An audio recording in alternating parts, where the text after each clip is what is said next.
Welcome to SLS Impact Room, where every conversation creates impact. Today we are asking a hard question. Are our homes shaping broken systems? Let's start from leadership. Nigeria is pushing for more women in politics and decision making, yet female leaders still face harsher criticism when they are assertive. Why do you think that is? Good afternoon. My name is Engineer Collins Uchenna Okonha, and I work with the Federal University of Technology, Owerri, and I lecture there in Agricultural and Biosystems Engineering departments of the School of Engineering and Engineering Technology. Welcome to our podcast. You're welcome, sir. And moving on, I would like to know.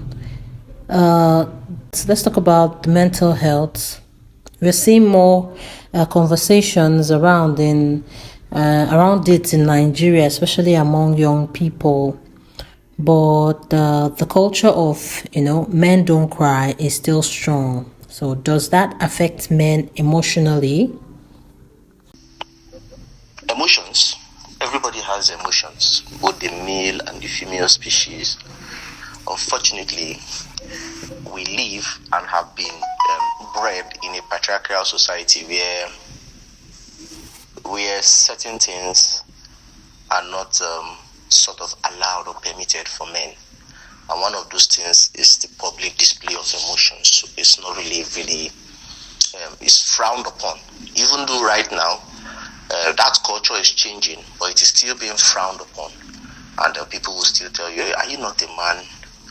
Why are you crying? Why are you doing this? You should be a man. You should toughen up and all that. Unfortunately, this particular issue has made many men to actually hide the emotions that they should have brought out publicly, so that when help is needed, when emotional instability is a problem, it will be sorted out. Because men are expected to endure a lot of things, especially emotionally and mentally. People, you are perceived as weak as a man when you show these emotions. That is the issue. So it has a very, very big downside. Of course, there's also an upside to it. You are taught in a way to push through certain situations and circumstances. But the disadvantage is also another thing to be looked at. The long-term effect, and that's why I don't know if we have studies for it. We'll have to ask medical personnel.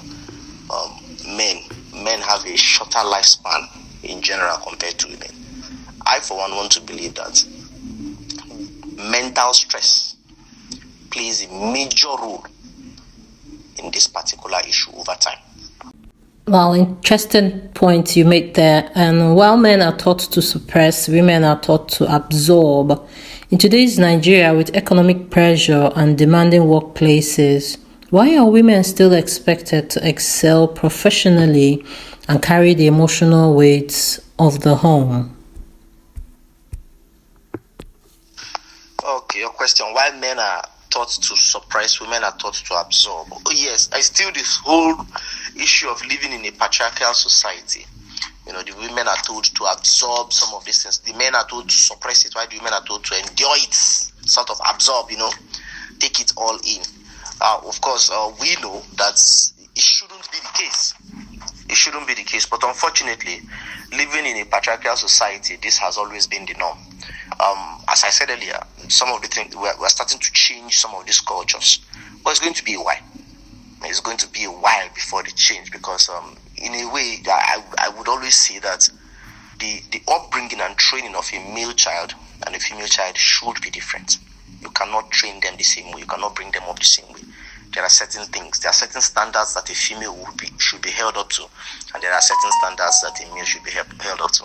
So unfortunately, because of this differential in the way individuals should be brought up, you would always have these negative effects. That's one. Then secondly, you talk about the economic pressure and the demanding workplace. Why are women still expected to excel professionally and carry the emotional weight of the home? This question is a very, very controversial one, and not to sound sexist, so to speak, men have never really fought for women to work. It's always been the women that has always said, hey, we want to have equal rights to work.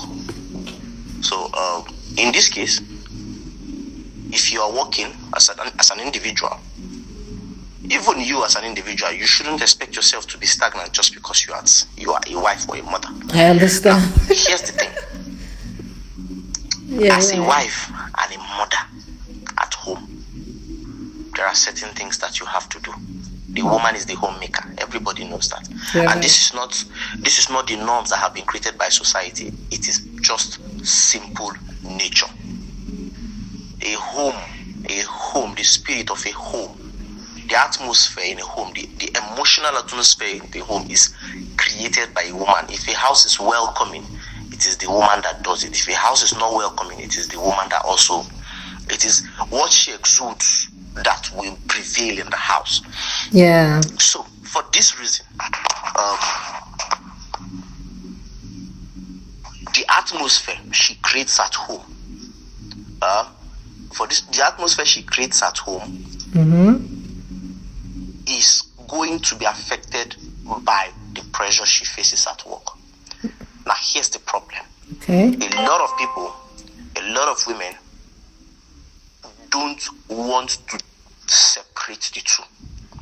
They usually take what happens at home to work and vice versa, and they take what happens to work at home. So the emotional, whatever she's facing at work, overflows and comes into the home. So if she has a bad day at work, unfortunately, a lot of them are not able to separate it, and then they bring it home. Now, sometimes your partner or some other persons might notice and say to you, hey, what's going on at work? It shouldn't be brought to the house. Look at it this way. For the sanctity of the home, for the children, for your relationship with your spouse, bringing whatever emotional trauma you have at home and transferring it to your family is detrimental. Yeah, you're right. And usually it's the negative ones that are that way. So as an individual, and it doesn't just go for women alone, even men, as an individual, you have to be able to separate whatever happens at work with whatever is happening at home, and vice versa. Sure. Now, the issue of excelling, well, that is a standard that everybody should hold themselves. You don't need any man to hold you to any standard. No. If you are in a workplace, you should aim to excel, regardless of the fact that you are a mother or a wife. True. Or you are in a relationship with a man, or I don't know. But it shouldn't be that anybody is expecting you to excel. No, as an individual in a workplace, in a work environment, you should hold yourself to a higher standard, professionally and otherwise. Same thing goes for the house too.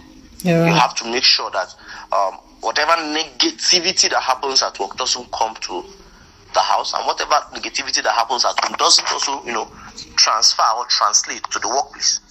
So the question is complicated, but if you look at it carefully, the answer is quite simple. We have to go back to the fundamentals and the basics. Yeah. Being a mother and a wife is different from being a professional at work. Now, can you be both or can you be all? Yes, you can, absolutely. You just have to find a working balance. You have to balance it out. Exactly. You have to balance it out. That's just the only thing. Yeah. That brings us to the workplace. Startups and corporate spaces talk a lot about inclusion and equity, but are organizations truly breaking gender rules or just rebranding them? Okay. The question of startups and corporate spaces and inclusion. Well, in my opinion, inclusion is well underway right now. Inclusion is well underway. Equity is also the same thing. In the workspace, especially in Nigeria, Nigeria doesn't really practice different fees based on gender. Gender-based fees, Nigeria doesn't really practice it. to the best of my knowledge, anyways, Nigeria doesn't really practice what do you call it? Gender-based payment systems. Okay. Some countries, especially the US and some other places, they practice that, but Nigeria doesn't practice it. Now, we also know that there are certain jobs that might be a little bit harder for women to do. Same thing goes for men. There are certain jobs that might be harder for them to do, and usually in that particular case, just basically stereotyping, there's a particular group or species of people that could actually do this job and do it well. As a business owner, if you know that females perform better in your kind of business, of course you are going to go for more female. You wouldn't even look at equity or equality or inclusion. You are going to go for the best, because basically everybody's the business, startups and corporate organizations, their aim is to maximize profit. True. Now, if it is a man or if it is the male species that will give them the maximum amount of profit, they will. Now, in the case of inclusion, they are also going to give opportunity to the females. If a female can actually perform, then that's fine. If she cannot perform, then the issue of equity and inclusion shouldn't come in. If she cannot perform, you can't keep her there not performing, and then you say the only reason why you're keeping her is for equity and inclusion. Doesn't make sense. Same thing for a man. If a man cannot perform in a particular field properly or effectively, and a woman can, then the woman should be given the role. Because the moment we start talking about inclusion and equity every single time, then we can also start talking about federal character. Oh, hey, I'll say federal character, which is one of the I don't know how to put it, one of the most insane things that the Nigerian government has ever brought about, federal character.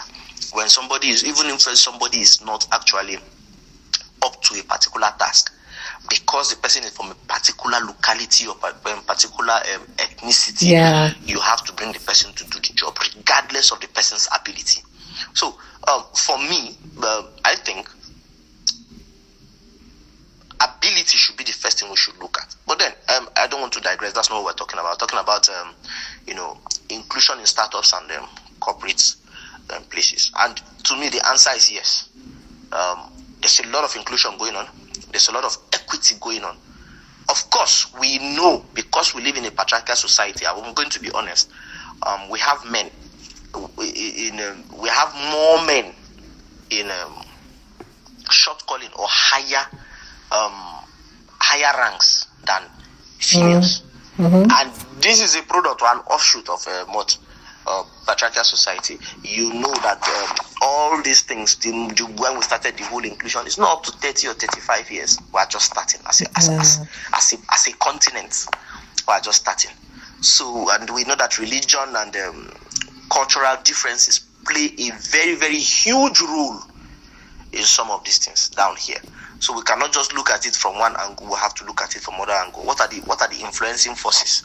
We have religion. We have cultural practices, religious practices, cultural practices. These play a major role. So you wouldn't know it, but there are certain jobs that a woman will tell you she will never do, not because she can't do them, but because of her culture or her religion. So these are also things to take into consideration. But all in all, inclusion and equity is being practiced in the Nigerian workspace. Wow. That's interesting. Okay, so when we confront leadership gaps, rising mental health crisis, and workplace inequality, should we be asking more, not only about policies and the economy, but about how parenting, culture, and early socialization shaped us long before the boardroom? Okay, I think I've already addressed this in my the earlier statements I made about how culture and then religion plays a major role in the theory of inclusion and equality or equity when it comes to workplace. So the only thing that is going to happen is sensitization of the younger people, new parents, upcoming parents, potential parents, and the young generation of workforce, the labor force, telling them about the challenges that are being faced and how to go about solving them. Exactly. Because first and foremost, we have a saying, one does not learn to be left-handed in old age, but we also know that we can make corrections so that over time, the seeds we plant now they are going to be able to yield fruits for us. So Yes, the issue of rising mental health, workplace inequality, and the rest is not just about policies and economy, but also about parenting culture, as you put it, early socialization. Yes, it plays a very big role, and also religion, religion, and then the culture and traditions of people, social norms. So these are all things that need to be addressed. But we have to be careful in addressing this so that we do not lose our identity when we are trying to adopt some of these cultures that are not ours. You're right. We have to make sure that we don't lose our identity first as Africans, and Nigerians. We don't lose our identity as a people when we are trying to adopt some of these things. So that being said, thank you very much for bringing me to your program. Thank you for coming. And I hope to see more of you. Have a nice day. Thank you so much. Thank you so much. And we hope to have you again here at our podcast. Do enjoy the rest of your holiday and stay impactful as always.